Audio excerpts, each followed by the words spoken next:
Existem 6 níveis ou tipos de pensamento que todo estudante ou aprendiz, de qualquer idade, deveria dominar, e cada um desses 6 níveis leva a um resultado diferente. Infelizmente, a maioria dos alunos com quem trabalho está presa nesses primeiros níveis de pensamento, e o motivo pelo qual eles têm dificuldade em alcançar os melhores resultados é porque estão pensando no nível errado. Quando isso acontece, causa muito estresse.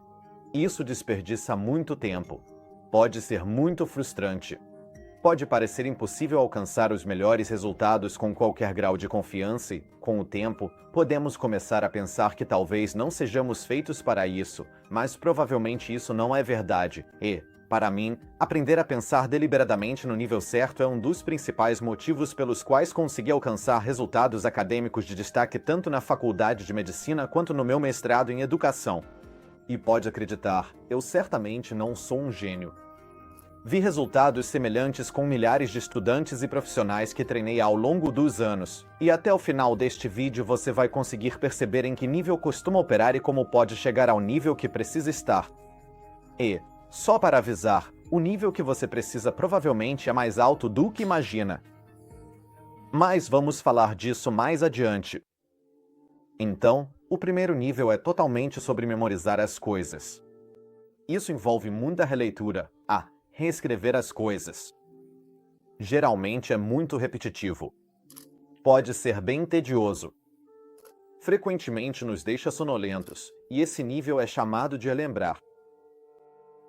É um nível do aprendizado mecânico, de repetir centenas e milhares de flashcards. Foi assim que eu, e talvez você também, estudei durante a maior parte do ensino médio. E talvez seja esse o motivo pelo qual você odiava estudar. E quando você estuda e pensa nesse nível, isso desbloqueia o resultado do nível 1, que é regurgitar. O nível de regurgitar é totalmente sobre listar, definir, afirmar fatos. São o tipo de perguntas que vão ficando menos comuns à medida que você avança na universidade e se tornam praticamente inúteis na vida profissional. Curiosamente, mesmo que esse primeiro nível seja chamado de lembrar, na verdade não é uma maneira muito boa de reter e guardar o que você aprende. Mas a gente vai falar sobre isso depois. O segundo nível de aprendizado é sobre realmente tentar compreender o que você está aprendendo, em vez de simplesmente, enfiar aquilo na sua cabeça repetidas vezes. Esse é o nível que chamamos de entender. Agora, tem um motivo pelo qual eu venho dizendo que esses são níveis de pensamento, e não diferentes níveis de estudo, e isso porque suas intenções realmente importam. Você pode ter 2 pessoas usando exatamente a mesma técnica, e para quem está olhando, pode parecer exatamente igual, e aí quando você pergunta, "Ei, como você está estudando?", ambos podem simplesmente dizer, "Eu leio didático." Mas mentalmente, é diferente. Para a pessoa no nível 1, ao dizer lendo, o que ela realmente quer dizer é: estou lendo de novo e de novo para tentar fazer isso grudar na minha cabeça. Enquanto para a pessoa no nível 2, o que ela quer dizer é: estou lendo para poder entender o que está tentando dizer e assimilar isso. E, naturalmente, no nível 2, pensando em entender, o que desbloqueamos é o resultado do nível 2, que é explicar. Isso nos permite responder a perguntas que exigem que expliquemos nosso entendimento de um conceito ou processo. Esse tipo de pergunta geralmente compõe a maior parte das avaliações até mais ou menos o final da faculdade. Agora, se isso está soando familiar para você até aqui, é porque está descrito em uma estrutura chamada Taxonomia Revisada de Bloom, que foi publicada pela primeira vez em 1956 e depois revisada em 2001. E mesmo que ela tenha 70 anos, ainda é um dos princípios mais subestimados que a maioria dos estudantes nunca ouviu falar.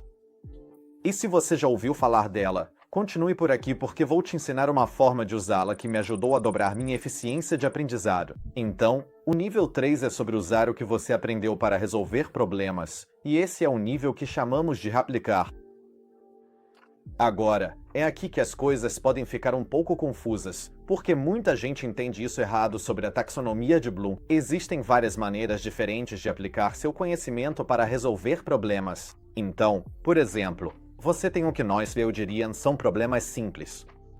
Esses são os tipos de problemas em que você aprende algo e depois simplesmente usa diretamente aquilo que aprendeu para resolver um problema. Então, por exemplo, em matemática ou física, você aprende uma equação ou uma fórmula, e há um problema que você precisa resolver apenas usando essa equação ou fórmula.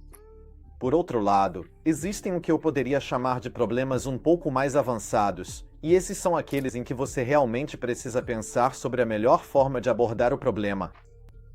Há uma combinação de conceitos que você precisa aplicar em uma certa sequência, e há muito mais pensamento estratégico envolvido.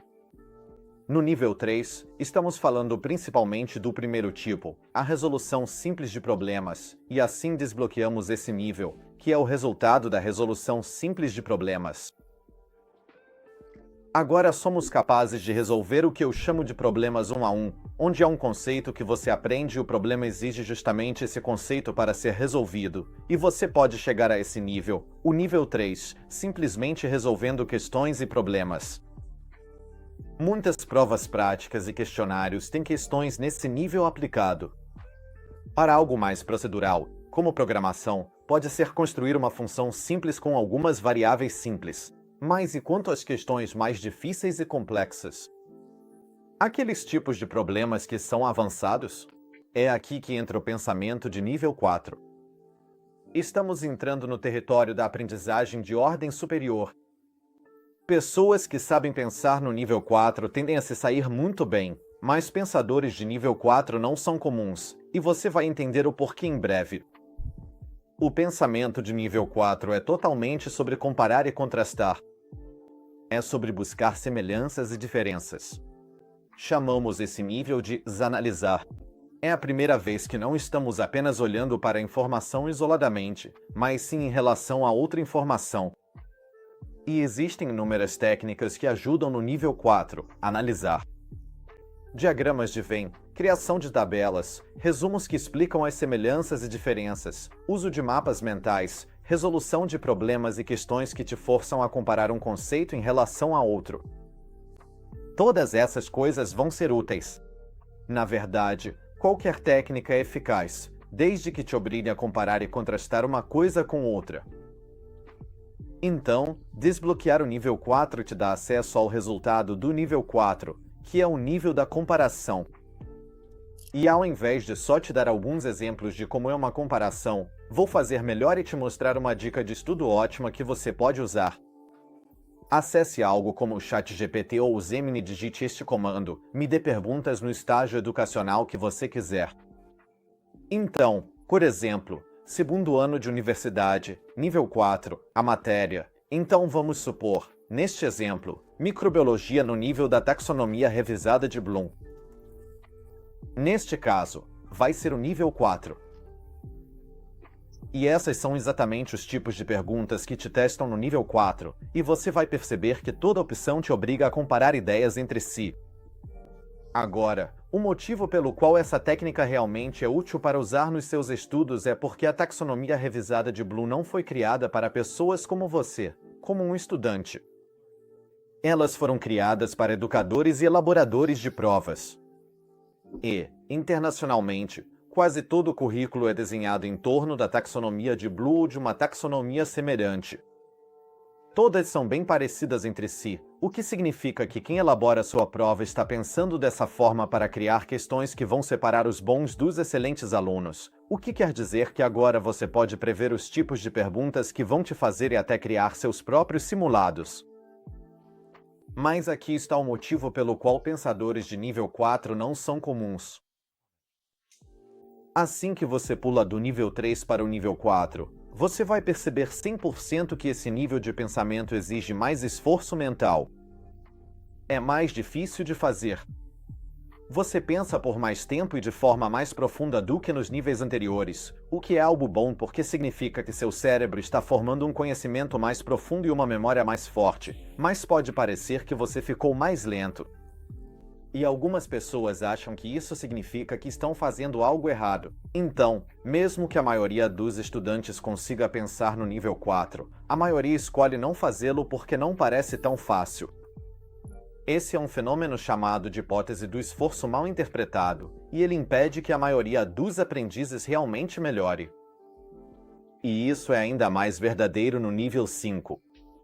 O pensamento de nível 5 é para os melhores aprendizes. Se você consegue pensar no nível 5, você vai alcançar aqueles resultados de topo. É também o nível que as pessoas acham mais confuso, então vou simplificar bastante para você. O nível 5 é totalmente sobre julgamento. No nível 4, nós analisamos, comparamos e contrastamos. Encontramos semelhanças e diferenças. No nível 5, a pergunta é: e daí? O que isso importa? Quem se importa? Por que isso é importante? O nível 5 se chama avaliar, e aprender a pensar nesse nível desbloqueia o resultado do nível 5, que é priorizar. Então vamos fazer aquele truque da inteligência artificial de novo e ver a diferença nos tipos de perguntas que obtemos. Assim, você pode ver o nível 4 à esquerda e o nível 5 à direita. Perceba que, no nível 5, estamos formando conclusões e agora precisamos justificá-las. Não basta, como no nível 4, apenas saber que existem semelhanças e diferenças. Precisamos então usar esse conhecimento para tomar uma decisão. O pensamento de nível 5 exige muito mais esforço, e você saberá que está fazendo certo quando ficar indo e voltando entre o material, tentando responder na sua cabeça a pergunta: por que isso importa? Como isso se encaixa com todo o resto? Por que eu preciso me importar com isso? Você vai ficar pulando entre suas aulas, seu livro didático e fazendo buscas no Google. Esses são os sinais de que você está operando no nível 5. E não é tão fácil quanto os níveis anteriores, mas para alcançar resultados de nível 5, você precisa passar por isso. E os níveis 4 e 5 são os tipos de perguntas e desafios que você vai encontrar no segundo e terceiro ano da universidade e além. E, nos estudos de pós-graduação, a maior parte do que você é avaliado está no nível 4 e nível 5. Além disso, praticamente qualquer cargo sênior em qualquer profissão vai exigir que você tenha pensamento de nível 4 e nível 5. E, assim como antes, é menos sobre como a sua técnica parece e mais sobre o que está acontecendo dentro da sua cabeça. Por exemplo, para o nível 5, mapas mentais, ensinar, responder perguntas, criar resumos. Essas são todas técnicas ótimas para o nível 5. Mas você também pode fazer todas essas técnicas e ainda assim não estar no nível 5 se não estiver pensando da maneira certa. Por exemplo, é fácil fazer um mapa mental, só conectando um monte de linhas e setas entre palavras, formando alguns grupos e categorias aqui e ali pronto, mas isso não é pensamento de nível 5. É muito diferente. Por exemplo, criar um mapa mental onde você avalia criticamente quais linhas e relações são mais importantes do que outras possíveis relações. E você está pensando, qual é a melhor forma de agrupar essas ideias? Mentalmente, é um processo muito diferente, mesmo que fisicamente possa parecer muito parecido. Agora, o nível 6, vou passar por esse bem rápido porque, curiosamente, ele é na verdade menos importante para a maioria das pessoas. O nível 6 é sobre criar uma hipótese, é sobre sintetizar informações novas e inéditas a partir do que você já sabe. Esse nível é chamado de criar, e quando você desbloqueia o criar, você desbloqueia o resultado do nível 6, que é a hipótese. Agora, algumas pessoas acham que o nível 6, criar, é qualquer situação em que você precisa gerar algo com o seu conhecimento. Ah, isso não é verdade. Só é nível 6 se você estiver criando uma resposta para algo cuja resposta você acha que ainda não existe no seu conhecimento. Você está identificando uma lacuna e criando uma resposta potencial que faz sentido com base no que você já sabe. E o motivo pelo qual o nível 6 não é tão importante quanto os níveis anteriores é porque a maioria das pessoas realmente não será avaliada. No nível 6, a menos que esteja nos mais altos níveis de educação ou em sua profissão. A maioria das pessoas, em seu dia a dia, já estará no topo do seu desempenho apenas conseguindo atuar de forma consistente no nível 5. Mas só para o seu conhecimento, aqui estão alguns exemplos do nível 6. E como você pode ver, é bem avançado. Você pode pausar para ler isso com mais calma, se quiser, ou pode usar sua inteligência artificial e fazer isso para os seus próprios assuntos. Agora vem a parte que vai explodir sua mente. Se você quiser chegar ao nível 5 e ao nível 6, na verdade existem dois métodos diferentes para alcançar isso. A primeira maneira é começar a estudar e simplesmente passar por cada nível de baixo para cima. Primeiro, você memoriza, depois entende, depois aplica, depois analisa, e assim por diante. Isso parece muito lógico, mas para a maioria das pessoas isso não vai funcionar. O problema de começar pela base, dominar o nível 1, depois dominar o nível 2, depois dominar o nível 3, e assim por diante, é que isso consome muito, mas muito tempo, e a maioria das pessoas não tem tempo suficiente nem para chegar ao nível 5, quanto mais para dominá-lo. A maioria das pessoas faz cada nível, indo e voltando. Por exemplo, durante as aulas eles podem fazer um pouco do nível 1, um pouco do nível 2, e ao fazer testes, podem praticar um pouco do nível 2 e um pouco do nível 3, e alternam entre os níveis. Se fizerem uma questão mais desafiadora, vão acabar fazendo um pouco do nível 4 e depois do nível 5, e isso não funciona muito bem porque sempre acabamos esquecendo as coisas com o tempo. Na pesquisa, chamamos esse fenômeno de decadência do conhecimento. Isso acontece porque a memória tem algo chamado curva do esquecimento. Então, basicamente, enquanto você está praticando o nível 2 e o nível 3, o nosso conhecimento do nível 1 vai lentamente se perdendo, certo? A gente vai acabar esquecendo. E, em vez de conseguirmos realmente avançar de nível, vamos acabar gastando a maior parte do tempo apenas reaprendendo as coisas que esquecemos continuamente. Então, em vez disso, aqui está uma maneira melhor de alcançar os níveis mais altos. Em vez de começar no nível 1 e subir, vamos começar no nível 5 e, na verdade, descer. Lembre-se do nível 5, porque o nível 6 não é relevante para a maioria das pessoas. E o motivo pelo qual isso funciona é porque o nosso cérebro realmente processa as informações e forma memórias de maneira mais forte no nível 5 do que no nível 1. E quando miramos no topo, nosso cérebro vai, na verdade, preencher e alcançar os níveis mais baixos de resultados ao longo do caminho quase como um efeito colateral, e isso não funciona ao contrário. Se estivermos tentando apenas aprender para regurgitar o conteúdo, nosso cérebro não vai conseguir, automaticamente, comparar ou priorizar as informações. Mas se estivermos tentando comparar e priorizar, então vamos desenvolver uma memória melhor para que, se precisarmos, possamos regurgitar, explicar e resolver problemas. Agora, aliás, a ciência por trás disso é um pouco mais complicada. Então, se você quiser que eu aprofunde mais nesse assunto, me avise nos comentários. Como eu disse, o nível 5 exige mais esforço mental, mas compensa muito porque você esquece menos. Então, isso significa que, quando começarmos a estudar, não devemos focar em tentar lembrar ou entender. Concentre a maior parte da sua atenção em tentar avaliar, pois isso te obriga a entender e analisar desde o início. Agora, se você achou este vídeo útil e quer receber os principais pontos resumidos diretamente na sua caixa de entrada, eu tenho uma newsletter onde destilo minha década de experiência ajudando pessoas a aprenderem de forma mais eficiente em e-mails curtos. Cada e-mail aborda um conceito-chave que acredito que todo aprendiz pode se beneficiar, com dicas práticas. Os aprendizados deste vídeo também estão em uma dessas newsletters. Se você se interessou, confira o link na descrição ou acesse canstudio.com/learninggroup para se inscrever, e você receberá sua primeira carta na caixa de entrada imediatamente. Como sempre, muito obrigado por assistir e te vejo no próximo vídeo ou na sua caixa de entrada.